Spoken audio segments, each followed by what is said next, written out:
quiet gays? Where are the quiet gays supposed to go? I'm just going to do our intro real fast because I have something. I mean, it's not fun to say, but it's like I thought of it in advance. Okay. Instead of just like winging it. So, welcome back everyone to Lesbian Book Club. We are coming to you fucking hell. Bro, I messed it up. We are coming to you the earliest we've ever recorded, which is like 9 a.m. So it's a morning book club. That wasn't good at all. It sounded better in my head. Haley's laughing at me silently over there. I told you, I have no sleep. I think I thought of this at 2:30 a.m. Lauren's morning creative juices are flowing. Or not flowing. I'm like, who's the boy in Willy Wonka that gets stuck because he falls in the chocolate river and then he gets stuck in the tube? Don't tell me. Actually, well, so definitely I've seen parts of it because when we had substitute teachers, they'd like put it on. But here's what would happen is that the substitute teachers would put on the beginning every single time. So I've seen the beginning of Willy Wonka like a million times, but never the rest of it. You're missing the best part. You're missing Mike TV. I recently worked on a commercial that the production company was called Mike TV, and I thought that maybe I was supposed to be like, you know, taking care of some celebrity named Mike TV. And then I had to Google. I was like, okay, who is this man I'm taking care of? And then I Googled Mike TV, and then I was like, wait, so Willy Wonka? He is the first one to, it's not time travel, but like spatially travel, you know, teleport. He teleports. There's teleportation in Willy Wonka? Yes, Willy Wonka is an inventor and he figured out how you could get a candy bar through the screen. So like it would be a commercial, but you could reach in and grab the chocolate bar. But the problem was it wasn't done yet, just like all of his inventions, like the gobstopper that made Violet turn Violet, you're turning Violet, because it would be too small when you brought it out because it would. So like Mike TV, he teleported himself, but then he was like 2 inches tall. It's like all problems. That's the whole Willy Wonka thing. Haley. I know about her turning into like a giant blueberry, and I know about the Oompa Loompas and their little song. I have a whole skit based around a peacock named Violet. That does not shock me. I feel like that's right up your alley. Yeah. Anyway. I also did see the Timothée Chalamet Willy Wonka, and controversial opinion, I liked it. Well, so did my 7-year-old. Well, we're in this together, Kennedy. That's not the one you should see. You gotta see the original one. It's the best one. I do think the Johnny Depp one is good. What? I have another controversial opinion, and you're not gonna like it. I'm sure I'm not. What is it? What are the young kids saying? No, I'm anti-young kid in this one. I am against them. And you're with them. And I know it for a fact because of something that you shared. It was, okay, you know, the whole trend right now that's like demure, cutesy, whatever. Yeah. Oh, I think that's the most annoying thing on planet Earth. Okay. Time out. Yeah. I agree with you. You do? Yes, only because it's overplayed. But I also don't agree because the creator has made enough money to fund her transition. Okay. So I love it. Wait, I thought that she couldn't trademark it. She wasn't able to trademark it, but I do think she has made money off of it through like TikTok, like how many times people have viewed it. I think, but I know everyone's like, don't buy any merch that says it because of the trademark situation, which I think is so shitty. It is. It's so shitty. But I think she's getting like a legal team in order for that. But As she should. like, That sucks. the whole legal thing, like the whole creator thing aside, because that's really cool for her and that I'm like pumped for her. The whole like demure, cutesy, whatever. Oh, it drives me up the wall. Every time I hear it, I'm like, ugh, I'm so annoyed. Okay, and but why? I don't know, just something about it. I'm like, ugh. It makes me feel like that old man that's like, get off my lawn. Or like the old man from Up. Yes, it's just like, I don't know. It's one of my pet peeves now, I think. And my girlfriend is like, you're old. I'm like, okay, so what if I'm old? I don't think it's old. Do you want to know what I think is? Because I have been thinking about it. Yeah. I think it's internalized misogyny. I think it's like, you know how like everyone hates on things that like 11 and 12-year-old girls love? Everyone hates on like, like being, I don't know. It's a whole thing. It's a whole like societal system shit. I think this is very like cutesy, like a cutesy little phrase that people are using to describe cute things girls do, or like, and so we want to hate on it. I think it's like, and because you can't pinpoint why you don't like it. You just don't like it. And I think that comes from like societal brainwashing of like, no, our knee-jerk reaction is to not like things that are cutesy because they are girl. Does that make sense? Maybe. Yeah, it makes sense. But I mean, I've thought about it for like 2 days, not like a long time. But I get it because I know a lot of people are having that reaction to it. But to me, I'm like, the only reason it's bothersome to me is because it's like overused and everyone hopped on it. But everyone hopped on Brat. Everyone hopped on like, you know what I mean? And to me, they're like the same thing. And I think if cutesy and demure had come before Brat, we would be annoyed with Brat. Maybe. I don't know. That's just my thought. I just try to like not knock on anything feminine, even if I don't like it, because I'm like, no, we get shit on enough. I'm going to like defend it and say, maybe if you can't pinpoint, not you specifically, Haley, but maybe if you can't pinpoint why you don't like something, maybe you should sit on that and think about it and just not care enough to not like something, because you have to care to put effort into not liking something. That's a fair point. Yeah. It's a fair point. I don't know. I think I'm just like really over making a point to like not like something. But yeah, I don't know. I just think it's like, I don't care. If people want to be like demure and cutesy, fucking go for it. Be demure. Fund your transition. I love it. I hope everyone's just fucking happy. Okay. But you can also not like it. I don't care. Again, I don't care. So anyway, I feel like we didn't have a lot to like chit chat about because we like just spoke 2 days ago for 2 hours. True. But then turns out we did. Yeah. Also, I babysat last night for the first time since I was like literally a teenager. Really? Yeah, and a fish died. Oh no. A pet fish. Yeah. Oh, do you flush it? Not me. We waited till the parents got home to that's a good confirm the death. Yes. But good move. we held a little fish, not a funeral in its entirety, but like the kids are 5 and 7. Oh and no. Was it belly up?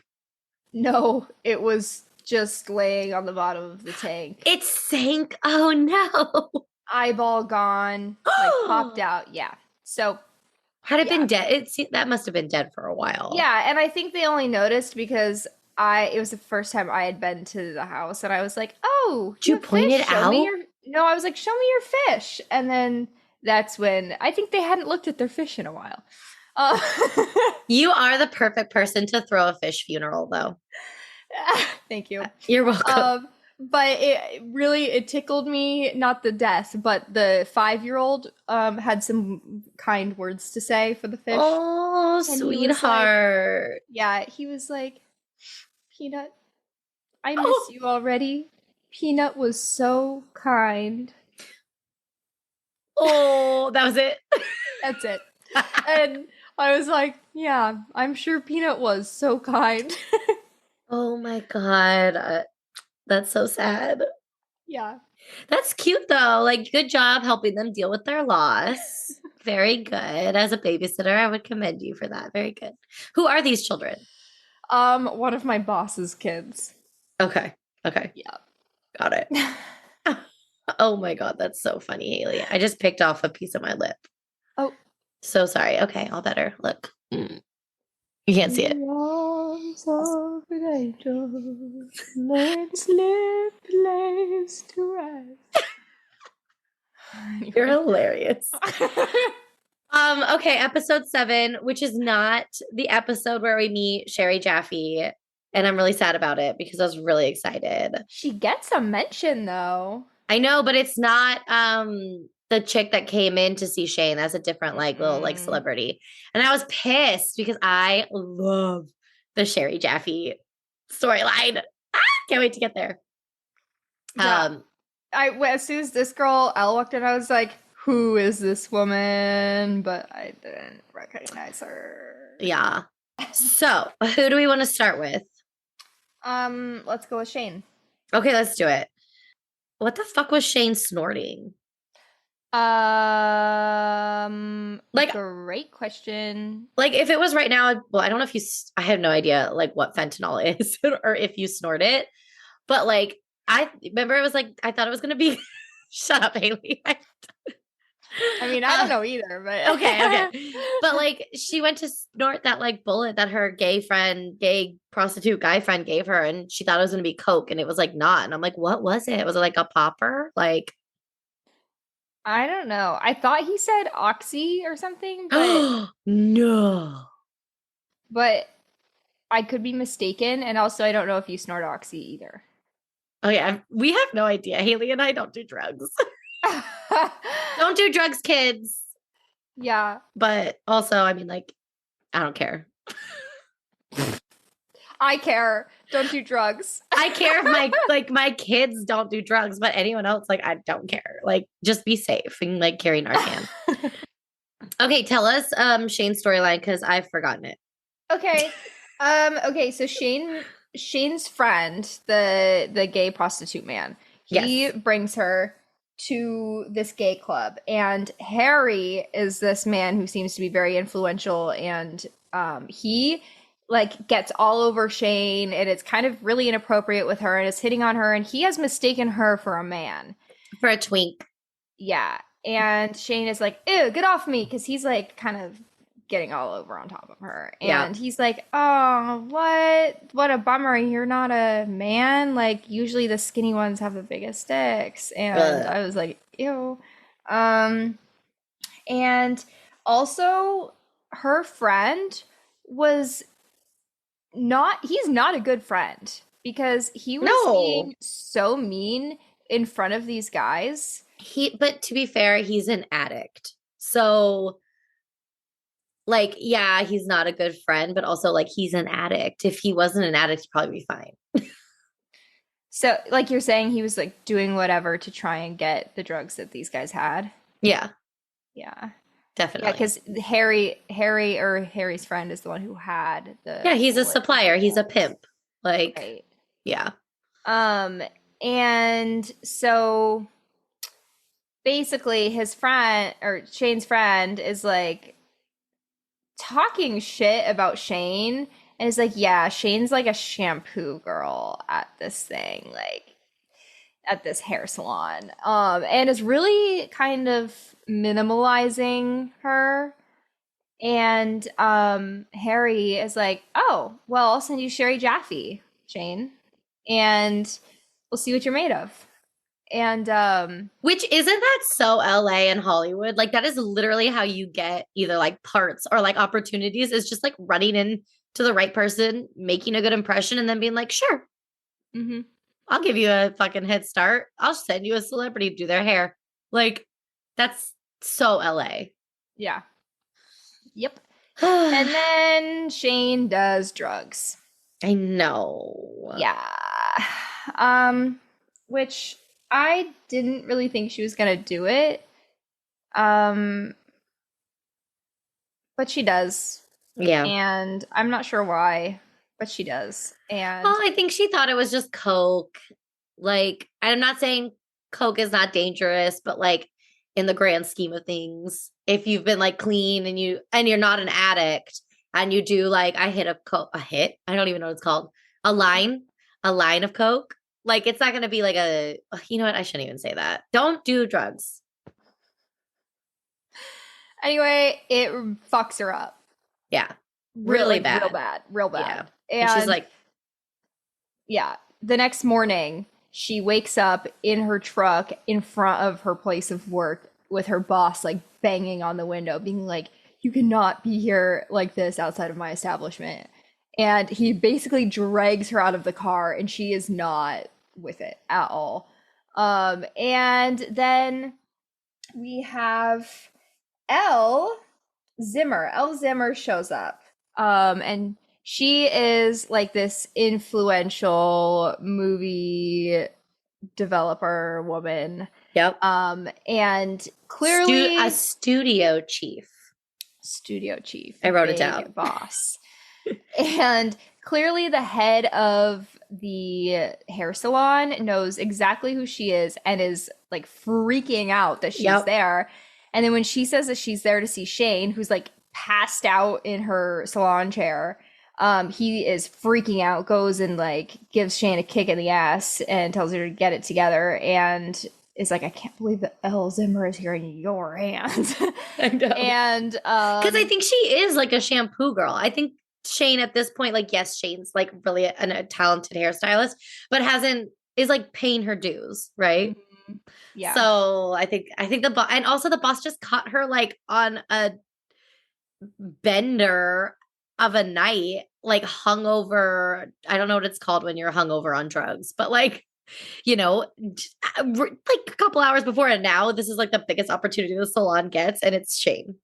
Yeah, which I will say, like, I have had some people in my life in the past that were into some stuff that like put them in some pretty rough shapes sometimes, and I would have to come around and collect them from like random places, and they were in horrible shape and non-functional for days. Right. Yeah. And absolutely, if somebody were to show up and like Elle Zimmer, if someone was to show up, they would be in no shape to handle that at all. Like, let alone were they in any shape to take a shower. And that was something like cocaine. Yeah. That was like literally from a night of cocaine, which by the way, people, that's not like, I was not doing this. I was being a good friend and going and collecting them from scary places. But anyway. Yeah, Haley and I are very much like mom and dads of the group, being like, you know what? You guys have fun. I'll be watching all the backs this entire night.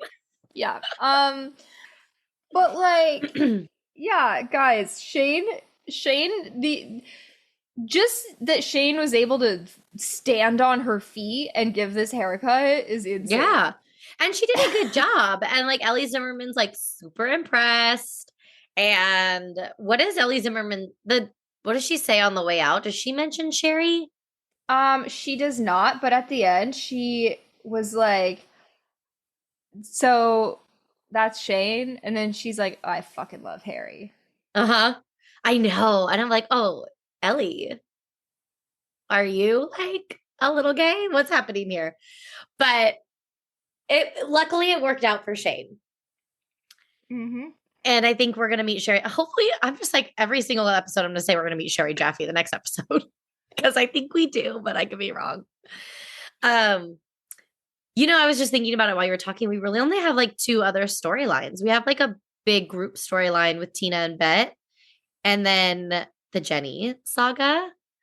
And I want to say that I love when the L word, so up until just this episode, we've been doing like very individualized storylines that kind of cross paths. But I love when they do like a group storyline like they did here, where like most of the episode is the group like all together. And I think it's like so cute. Yeah. And like really fun. It is. Also, I feel like this episode is kind of an archetype of the entire series, where it's like the big group and then like Jenny off on her own, like doing shrooms, and us having to like check in on her. Jenny girl. Yeah. Let's talk about Jenny because that's mostly Shane until she joins the group later. Yeah. Yeah, basically Shane gets like invited to this Hollywood party, turns her down, plays a real coy, real cool, and I think we're gonna like see a little advancement in her career. I think you're right. Yeah, and her boss is so jealous. Yeah, her boss is annoying. Her boss is like, I'll come. Thanks for the invite. And I was like, sir, that wasn't for you.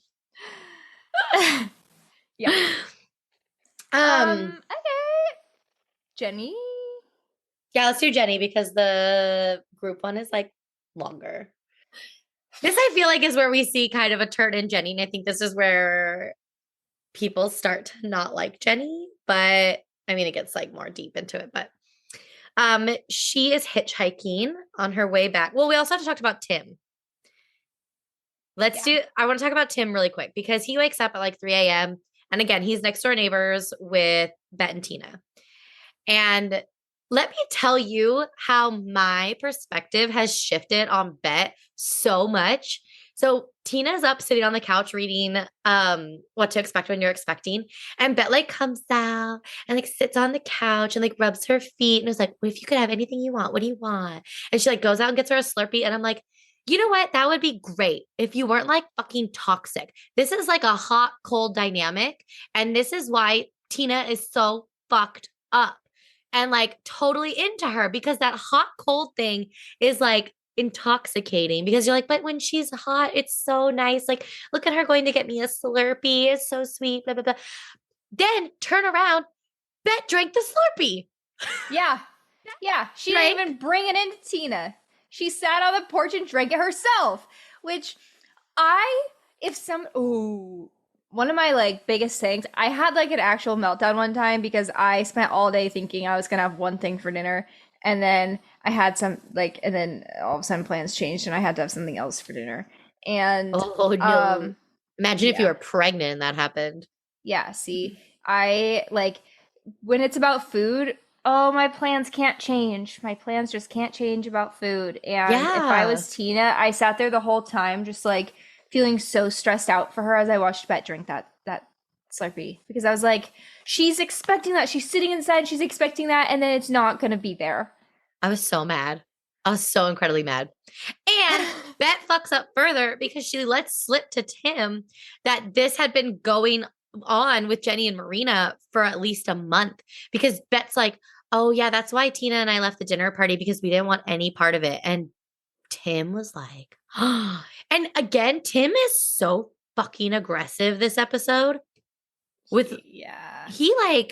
finds this out. A little. Yeah. Honestly, so I wrote this at the very beginning. This episode had me thinking that so many people were going to be murdered this episode. Like, so many people were going to be murdered. I thought Jenny was going to be murdered in that fucking hitchhiking van and then I thought Marina was going to be murdered. And then I thought Tina was going to be murdered. Everyone was like in such a dire situation. But yeah, Tim goes to the planet and like he does assault Marina. Like he really does. He grabs her, but like anytime you touch someone like that out of aggression and anger, that's assault. Like grabs her wrists and is like, look at me. Like it's so gross. He was just flexing his power and showing her like, I could literally do anything I want to you, your body, anything right now because I'm stronger than you. It was really scary and disgusting. And I think it was less scary and disgusting at the time because if it was like early 2000s and we're just like, oh yeah, like anger is justified. But like, it's literally not. Like, leave Marina alone. I don't care if you think she's the villain of your story. Like, sorry, Tim, Jenny is the villain of your story. Leave Marina alone. I hated that scene. It was truly scary. It was really scary. I didn't like it. And meanwhile, Jenny's like fucking around, hitchhiking, doing a handful of shrooms. Mm-hmm. It was ridiculous. And writing this like gross, dark ass letter poem thing. I don't even know. Yeah. Also, a handful. Like, I know. the inaccuracy of this whole thing. Like, there's no way that she took a handful. Well, okay, hold on. As somebody who has microdosed and done like a trip or two, a full trip is a decent size. Like it is like a handful. It's a lot. Do you just like pop them in? Like you can. I do. I wouldn't because it's really hard to like get down because it is very earthy. The taste, it's really gross and really bad. But I don't think it was inaccurate. I do think that was like an accurate amount for the type of trip we then saw her go on. She was just not in the right headspace. You have to be in the right headspace to do like a full trip on shrooms. And she has just been like dumped, just figuring out her sexuality is like, she's not in a good headspace for this. And also those two people were fucking weird. Also, they look 12. Those people were very, very odd. Also, okay, when he was like, "Will you read the letter to me?" and she was like, "No," and then the girl was like, "Read to him." God damn it! And I was like, "Whoa, why are we aggressive about this? Like, that's weird." Really weird. Yeah, and really then weird. the guy was like, "I'm jealous of Tim. I wish I was Tim." Blah, blah, blah. And I'm That's like, when I thought she was going to get murdered. yeah, and then they missed the turn, and I'm like, oh my god, they're literally kidnapping her. But then they dropped her off, and nothing happened, and she was fine. And I'm like, okay, what is going on? The misturn thing was also very creepy until you realized Jenny was driving. Yeah, but the girl giving her directions like told her to keep going, and she was like, "Are you sure?" Okay, yeah, you're right. I'm telling you, everyone was gonna be murdered. Yeah, everything about it was so. And she was sitting in the back seat, and he like crawled back there and like laid on her. Like everything was so weird. He like, It was so forced her to take the shrooms. I just, Don't hitchhike. Our whole message is like, don't do drugs, don't hitchhike, don't do anything that happens in the L word. If you want a normal life where you definitely survive. Don't do any of this. Don't do any drugs you don't know where they came from, whether you think it's coke or shrooms. Because those shrooms could have had anything in them. I'm very concerned about this When messaging. you said that, I am so unserious. When you said that, I was like, maybe it's the amount of kids' TV I watched last night, but like my brain went to like a little cartoon fairy sprinkling glitter over in the bag of shrooms. Were you watching the Fairly Odd Parents? No, we were watching some. Gosh, I don't even know what it's called. I think the kids gave me a made up name, but it was like there was a bad guy and she turned into a statue, but she had this like girl tied up, this girl fairy who looked just like her, tied up in chains, and there was a raccoon and a wolf, and there was a storm and a boat, and they were fighting over a dragon egg. Everyone was a fairy. I feel like I would watch this. This sounds like Game of Thrones light. If anyone knows what I'm talking about, just what platform? let us know. I don't know. It was a TV show because they asked to watch more, and I said, let's play a game. Let's play Candyland. Oh my god. Okay, that's good. Candyland, old school. Yeah. You are old. Yeah, and then they just drop Jenny off, like you said, and nothing happens. So luckily, at least she's safe. Yeah, but will they reappear? We don't know. Well, Laura knows. I don't. I'm like, no. But also, there's this opening scene. Detroit, 2 years ago. Manager jacks off to his restaurant employees, women making out. And you sounded like we just switched to Law and Order.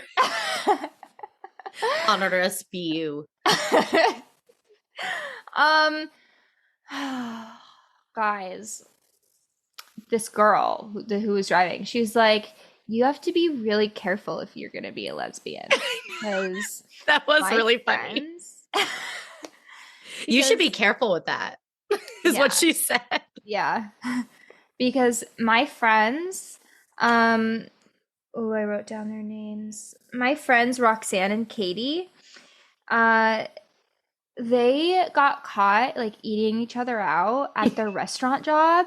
And the manager totally ratted them out to their parents, and they got sent to boarding school, and one of them totally killed themselves.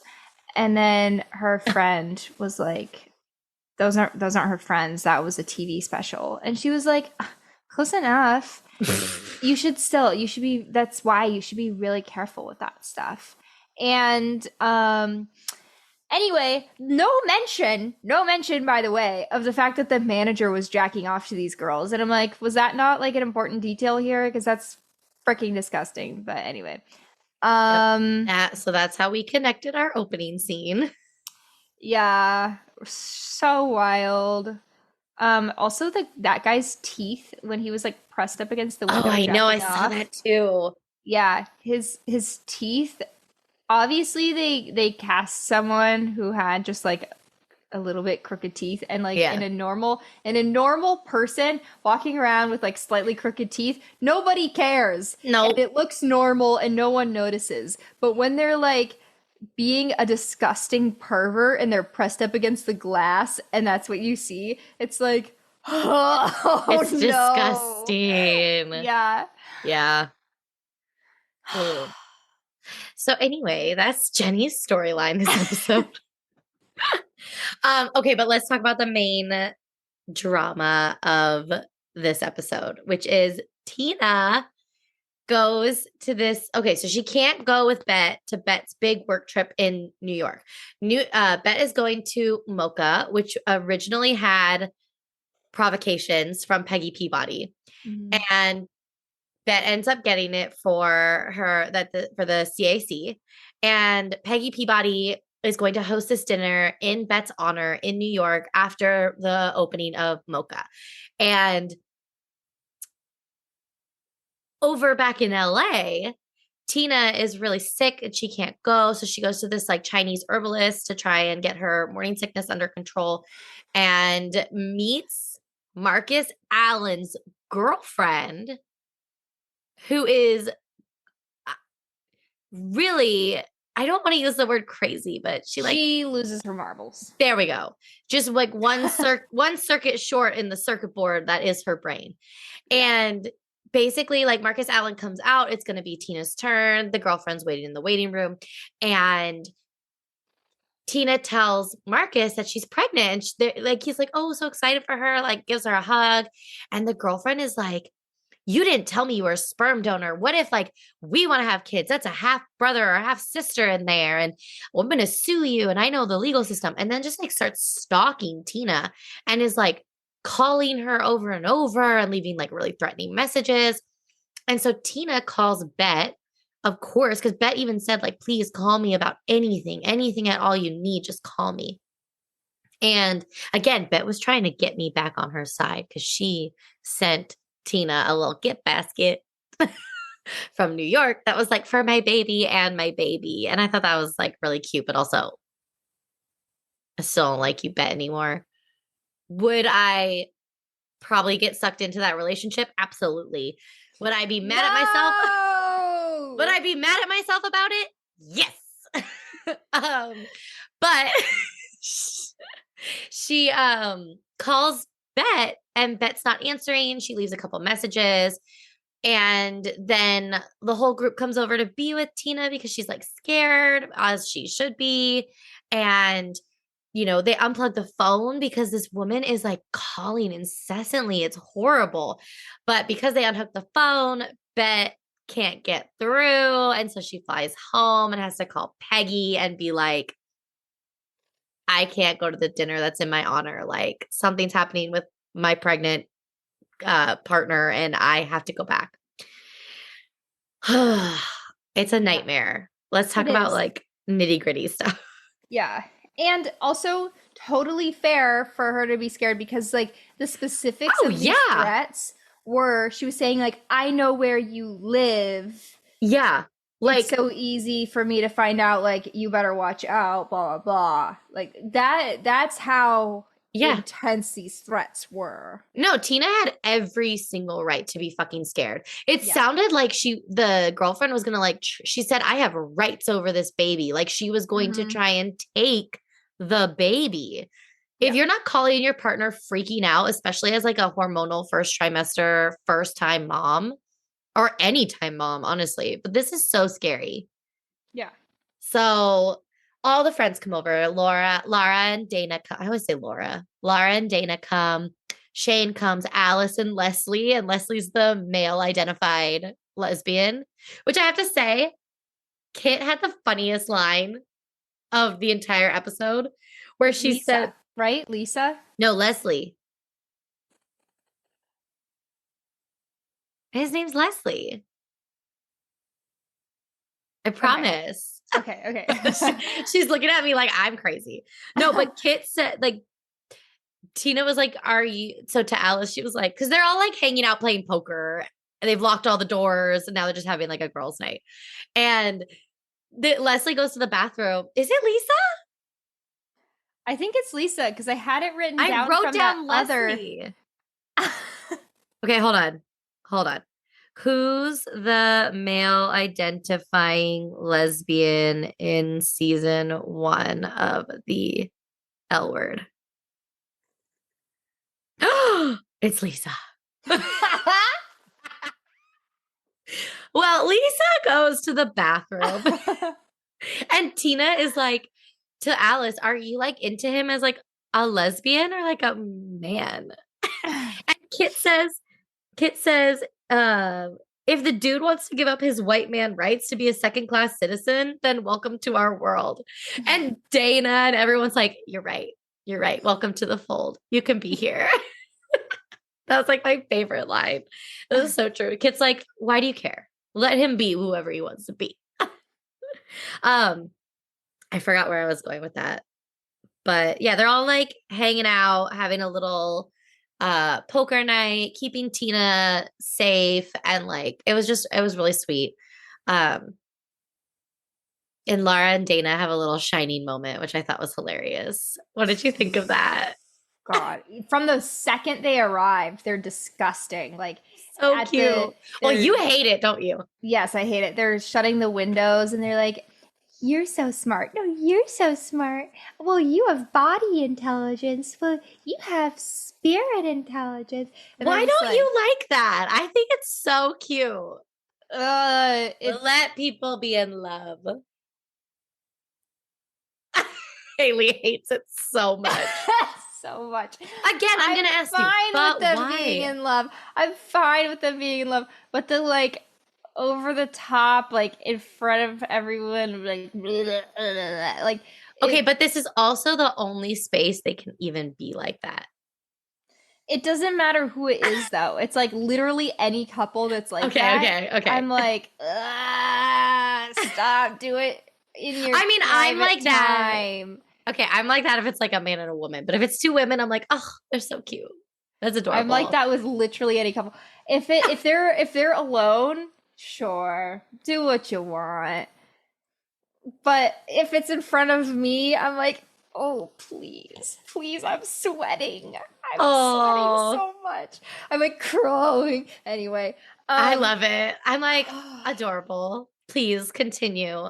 Okay. There's so little Lauren to your PDA. There's so little love and acceptance in this world. And if I get to witness any of it, that makes me happy.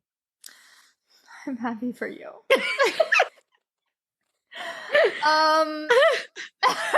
Everyone's witnessing my like neuroses on this. I know episode. you.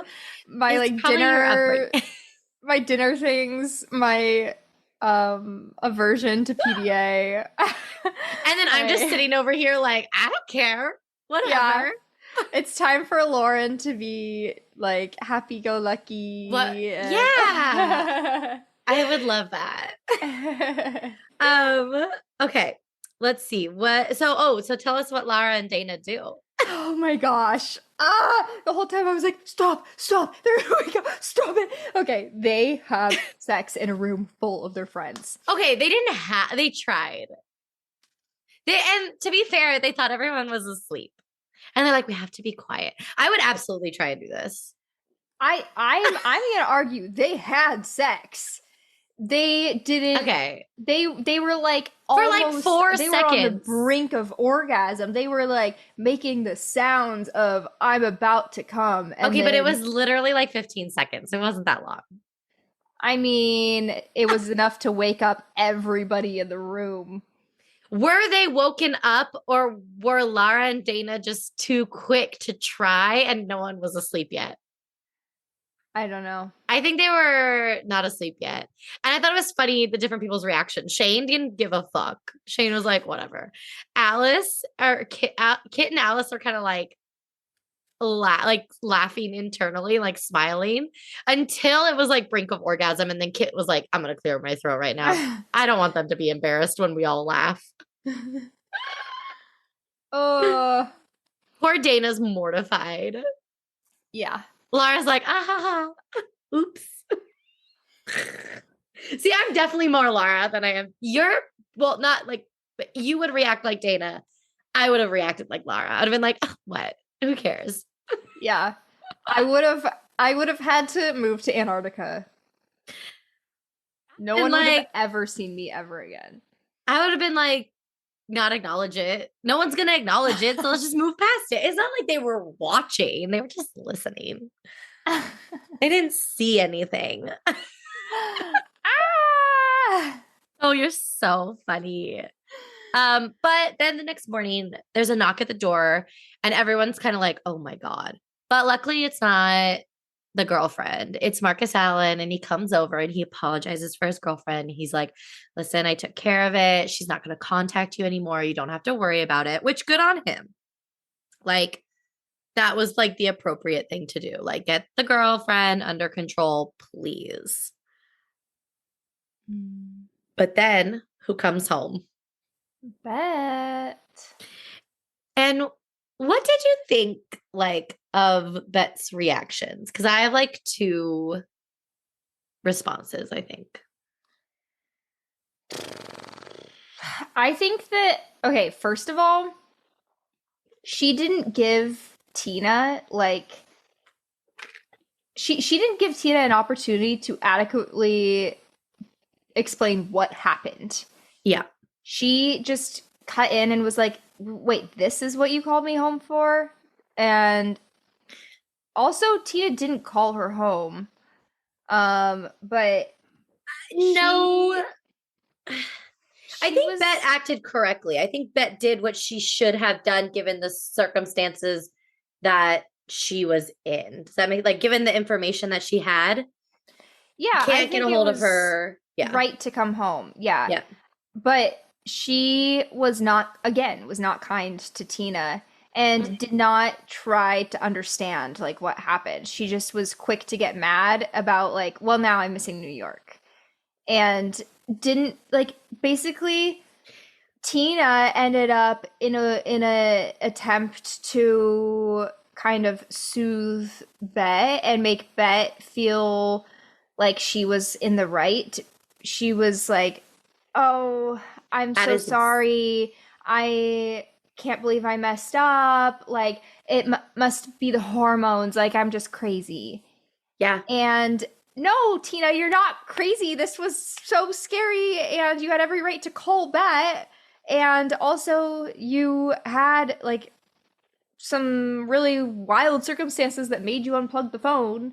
Yeah. And also, that made me really sad. It made me really sad to see Tina's reaction, because it's kind of like a everyone uses this phrase, but like a trauma response of like, oh, like, my partner's upset, so I need to soothe them, like you said. And it's like, no, like, you really had every right to do exactly what you did and feel exactly the way you did, and your partner shouldn't be making you feel bad about it and make you take care of them. Mm-hmm. And their emotions, when honestly you're like literally a victim right now. Yeah, and also don't just back down, like, tell her what happened. But Tell she her the can't. threats. But And I just feel like she can't because Bette's already mad, right? And once that person is mad, you know, like how they treat you when they're mad. And so you're like, well, let me just like diffuse at this point, you know? right. I don't know. It's horrible. Well, and also there is a room full of their friends, and not one of them says anything to Because they're explain what scared of happened, Bette. Everyone's scared of Bette. which is horrible. Like none of them say, "Well, this is what was happening," and they all try and diffuse too. They're like, "Well, how was New York, Bette?" And then Bette's like, "Oh, well, it was really fantastic, and now I'm missing it." It's like, oh, okay, so your partner who's pregnant with your baby just went through this horrible traumatic thing, and it's all about you. Got it. Right. Bette is incapable of making any situation not about Bette. Mm-hmm. It's so self-absorbed and selfish. Yeah, Wow, I really do hate Bette. yeah, My and tides are changing. yeah, I'm growing. yeah. And look, I get how heartbreaking and devastating it would be to miss this huge career Yes. thing. Like that would be so upsetting. And also, she made that choice. Tina Yeah. didn't make that choice. So she Yeah. can't take that out on Tina. And she had other options. She could have called somebody else to check on Yes. Tina and find out what was going on. She Call like Alice, call Kit, call your damn sister, who you know Tina would have called. Like when Kit came over, Kit was ready to fight. Kit was Yeah. like, tell her to come. Tell her to get her ass over here and we'll take care of it. So Bette could have taken a second to pause and been like, well, let me try calling someone else. yeah, or the neighbors, or you know, Yeah. or the local police. Right. Can you go do a wellness check on my pregnant partner? Yeah. I mean, Although I she wouldn't call the had police like ever, but still.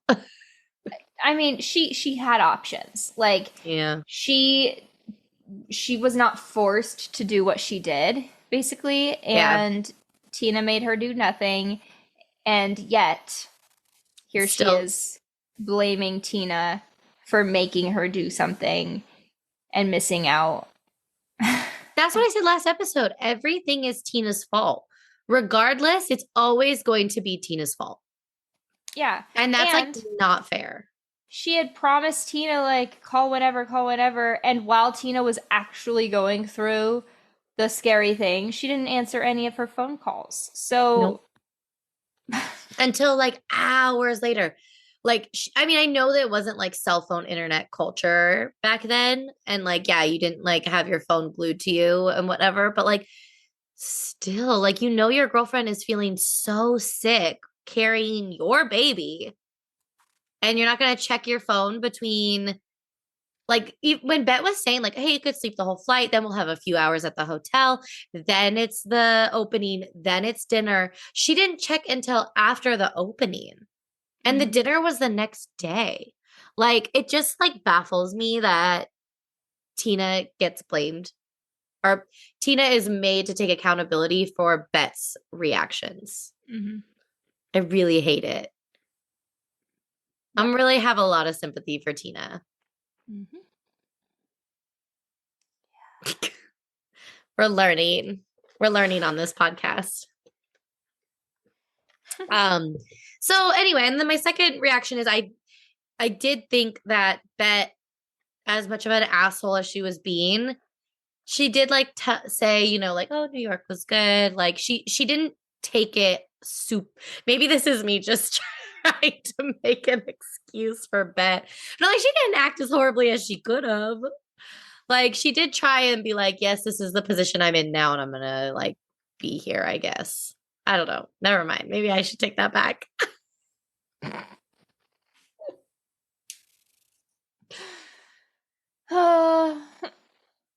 I mean, I'm giving myself a hug right now. Okay. What else did we need to talk about this episode? I felt like this episode was like short. I felt like this episode was like a quick one. Maybe because there was only like 3 storylines. Yeah.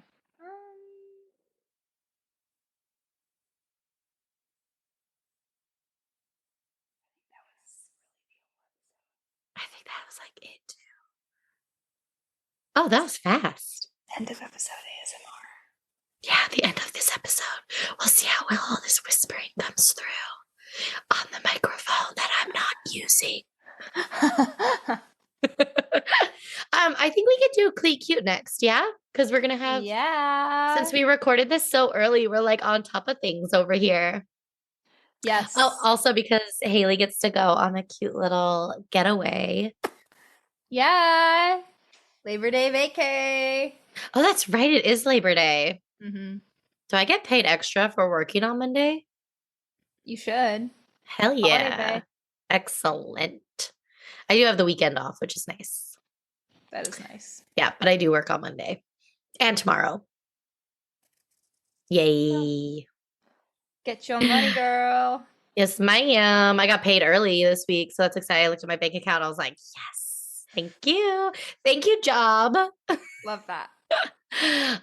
Yes, read Cleat Cute. Leave us a review. What is the platform where we can get actual reviews? I'm so confused. Well, you can leave reviews on Apple Podcasts. Where do we see them? Well, we just can't see them because nobody's done it. That's not true. That's not true. I've heard multiple people have said they've left us reviews. Well, And maybe we have to hit a threshold. that I don't know. That doesn't seem to make sense, but I know. I'm confused. also on Audible, is that what it's called? No. Hold on. We can cut this silence and let me look at where. Your monitor is shaking because you're typing. Yeah, on Audible. Are we on Audible? I'm the one that set these up. I don't remember putting this on Audible. Yep, we're on Audible. Oh, sick. Well, I must have done something right. Yeah, because we have a review on What's it Audible. say? Do we know this one? It's from Radio Mistress, and it says, I loved the 2 hostesses having great chemistry when talking about the love and pain of these characters. Thank Thanks, you. Radio Mistress. Thanks, Radio Mistress. We love that you listen. Cool. Okay, leave us reviews, guys. It gives me so much serotonin or dopamine, whichever one makes you happy. I think they both make you happy. They both do, but in different forms. Well, I got both from that. So thank you. Okay, let's do Cleat Cute next. And then I'm going to try and get a guest host for a cinema edition. Maybe if I put it out there early enough, we'll get her on. Yeah. And actually our guest host that I want to have on for that, her name is Daphne. She's a TV writer, and she actually just started her own podcast, which is a D&D podcast based on Taylor Swift, which I think is so cool. So I'm going to listen to those episodes today, and maybe we'll do like a crossover situation. By D&D, do you mean Dungeons and Dragons? Yeah. So Daphne is my friend who we watch House of Dragons together, and we also sometimes watch the live stream of the Eras tour together, and we send each other tweets about both things. So that's how like her D&D thing. She has a bunch of friends that do this. They like love D&D and like fantasy and lore, but they also like really love Taylor Swift, so they made a Taylor Swift one. You know what this is reminding me of? Oh, what? The other day at work, like people were playing games at lunch. Yeah. And they like left their cards out, and Games. I saw these cards on the table, and I walked up and I was like, "Oh, someone's playing bunny cards." And What the hell is bunny cards? And my boss was like, I think it's called Magic the Gathering. And I was like, oh, they would hate it that I called it. Yes, they that. would. As someone who played Magic the Gathering and like did deck building and a tournament here or there, no, Haley. I just saw cards with bunnies on them, and in my mind, that's called bunny cards. They do have fun cards. That's hilarious. That's really cute, Dana. That's absolutely something Dana would do. Oh my gosh. Okay, everyone. Next episode, Cleat Cute. Let us know if you liked our ASMR, the important things. And leave us a review because we love them. Radio Mistress and Jax, who sent in a text message, who I feel like I think I know who that is. And I still haven't reached out to them to ask if it's them, and I should do that. I will. But anyway, we love you guys. We will see you next week. Bye. Bye.